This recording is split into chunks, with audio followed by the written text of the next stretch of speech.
do verso 1 em diante,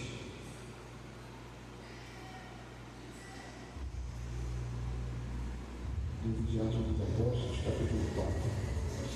E, estando eles falando ao povo, sobrevieram os sacerdotes, e o capitão do templo e os saduceus, doendo-se muito do que ensinassem o povo, e anunciassem em Jesus a ressurreição dentre os mortos.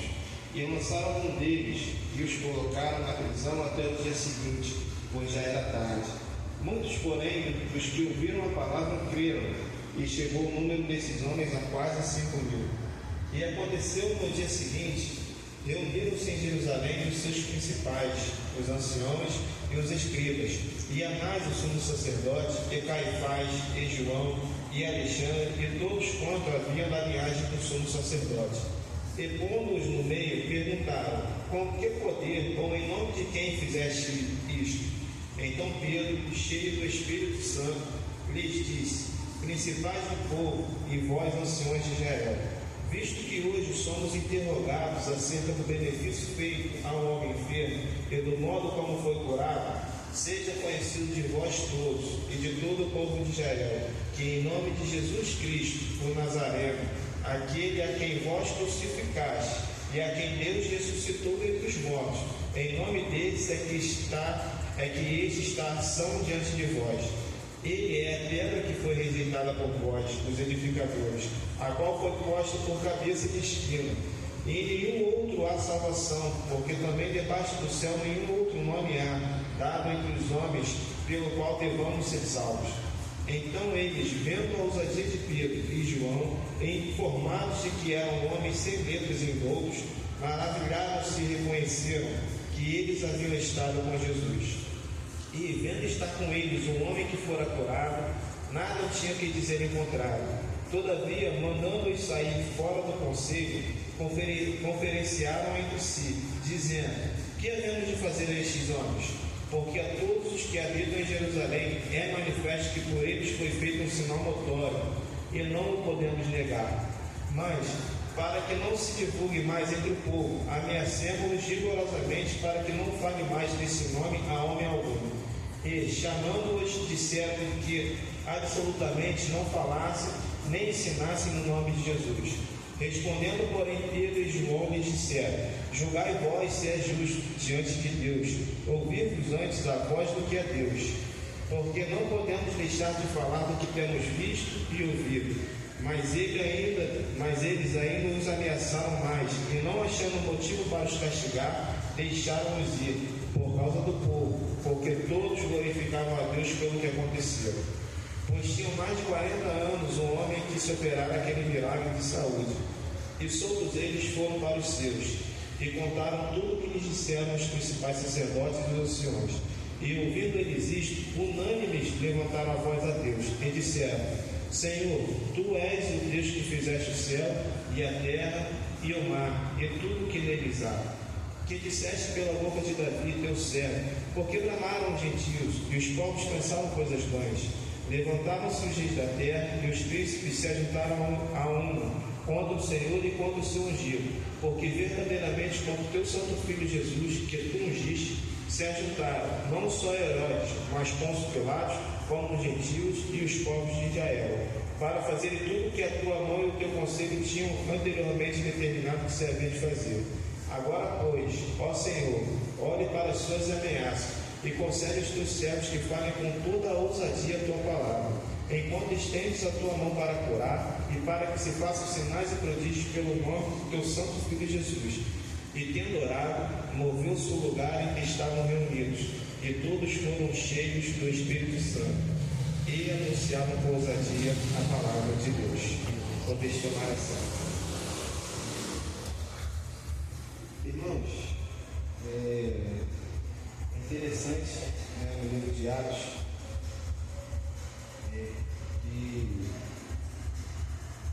quando Jesus começa,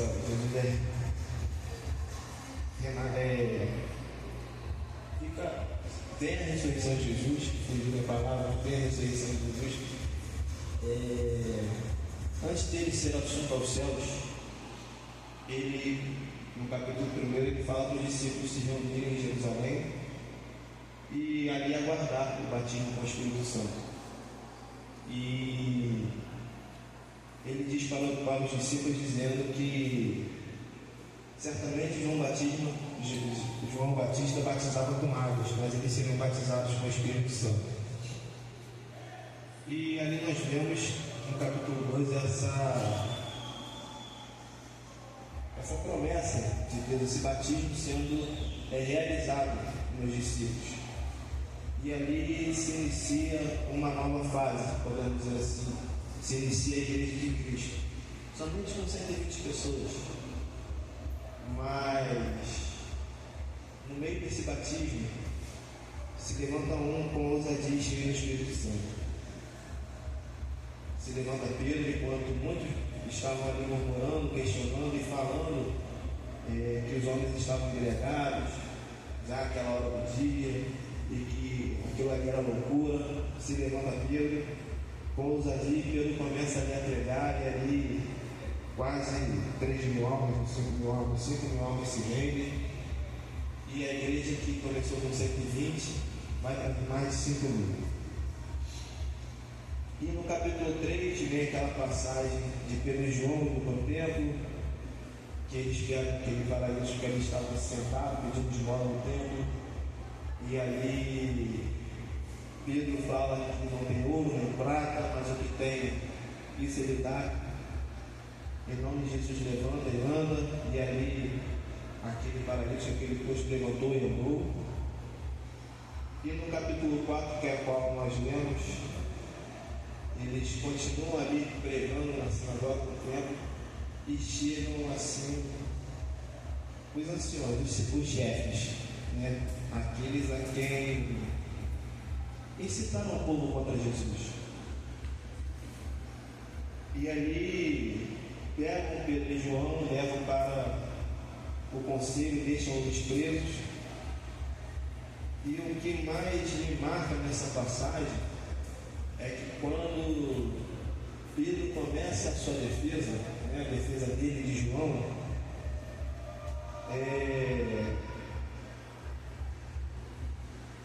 Pedro diz que o porquê está sendo questionado se ele fez um bem. Né? Porque vocês perguntam, porque vocês vêm questionar a nós? Porque aquilo que demos a esse ano foi a esperança de uma nova vida, a esperança de ser reintegrado à sociedade, a esperança de voltar a trabalhar, a esperança de voltar a caminhar, de andar, de ver a sua família talvez, de não estar excluído da sociedade. E Pedro faz essa pergunta: mas por que vocês estão perguntando, questionando isso a nós, se nós fizemos algo de bom? E ali ele começa. Eu acho interessante porque Pedro ele não tem medo do que ele vem falando. Mesmo cheio do Espírito Santo, ele não tem medo. Por muitas das vezes nós vemos Pedro como aquele rapaz, aquele homem que vive intensamente, de uma maneira talvez até sem pensar. Mas a partir do momento que ele é batizado com o Espírito Santo, a partir do momento que ele vê Jesus ressurreto, na conversa com ele, perguntando: Pedro, tu me amas? Que ali ele se lembra de tudo aquilo que ele passou, ele vê que Jesus o ama verdadeiramente, e que não importa nada do que ele tinha falado, do que ele tinha negado, do que ele tinha feito, mas que aquele momento ali em diante foi começar a cumprir a promessa que Deus fez para ele, que seria pescador de homens. Glória a Deus. Então ele começa a falar: vocês, anciões, vocês, chefes do povo, vocês que tanto rejeitaram a Jesus, vocês que tanto maltrataram Jesus, que crucificaram um homem inocente, vocês que fizeram tudo isso a este homem que foi dado para salvar a humanidade, que foi colocado como pedra e vocês rejeitaram. Vocês fizeram tudo isso. Aleluia. Mas nós andamos com ele, nós vimos a diferença. Glória a Deus. Então é pelo nome dele que nós pregamos, é pelo nome dele que fazemos tais coisas. Não é por mim, Pedro poderia muito bem, se fosse talvez outra época, se agradecer e falar, não, fui eu que fiz, foi por mim. E naquele momento ele não foi por mim, foi por Cristo, foi por Jesus Cristo, Jesus de Nazaré, Aleluia. aquele a qual vocês rejeitaram. Mas esse Jesus a qual vocês rejeitaram, não nos rejeitou, pelo contrário, veio a este mundo, glória a morreu Deus. e ressuscitou, Verdade. para que hoje nós pudéssemos estar aqui pregando a vida eterna. E ali, na explicação dele, quando chegam ao sumo sacerdote, ao sacerdote, de que a fala deles era uma fala tão extraordinária, a defesa deles foi uma defesa tão incomparável, tão maravilhosa, que eles falam, como é que pode esses homens que são iletrados, são pescadores, quase não sabem falar, não sabem se comunicar direito, como é que eles podem falar de tal maneira? Como é que eles podem falar assim conosco? Como eles podem se defender de tal acusação de uma maneira como se eles fossem expertos no assunto? E eles se maravilham, ficam ali maravilhados, e muitas das vezes foi como o pastor Jair falou aqui, que ele estava passando, falou com o jovem, Jesus não quer te ver nesse lugar, Jesus quer que você volte para casa. No dia seguinte ele foi lá agradecer, falando que estava indo para casa. E muitas das vezes são essas oportunidades que às vezes nós temos de talvez falarmos, Jesus te ama, Jesus, ele quer mudar a sua história. Aleluia, é verdade, Pai. Muitos aí fora querem apagar esse momento, querem talvez dizer que Jesus foi apenas mais um. Muitos querem dizer que Jesus não ressurgiu, vamos dizer assim, não reviveu. Simplesmente pegaram o corpo dele e sumiu para dizer que ele ressuscitou. Mas nós cremos que, pelo que está escrito, ele ressuscitou. E como diz aqui, em breve ele vai voltar. Aleluia, verdade. Em breve ele vai voltar para nos buscar. Creio, Pai. Como diz em Atos, no início, quando Jesus está sendo assunto aos céus, chegam dois varões e perguntam por que vocês estão olhando ele, que está subindo ao céu. Da mesma forma que ele está subindo, ele vai voltar. Aleluia, glória a Deus. E ali eles continuam a sua defesa, vamos dizer assim. E o sacerdote ali, o responsável por aquele conselho, fala, verdade, nós não temos como acusá-los de nada. Verdade que nós não temos o que fazer, porque são feitos sinais e maravilhas e prodígios por estes homens. Como nós podemos acusá-los de alguma coisa, se é verdade que aquele homem, a quem eles curaram, está ali, e já havia mais de 40 anos? Como a gente pode falar que isso é mentira se a prova está aqui? Verdade. Como a gente pode falar que Jesus não está vivo se ele está aqui nesta noite? Como nós podemos falar que Jesus não existe se por ele todas as coisas são feitas? Aleluia, Jesus. Como podemos falar que Jesus não anda conosco se nós já vivemos momentos de milagres?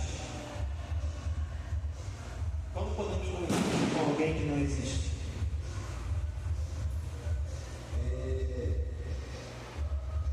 É interessante porque o mundo aí fora quer tão menosprezar a Jesus, mas eles esquecem que o nosso próprio calendário é dividido antes e depois de Jesus Cristo.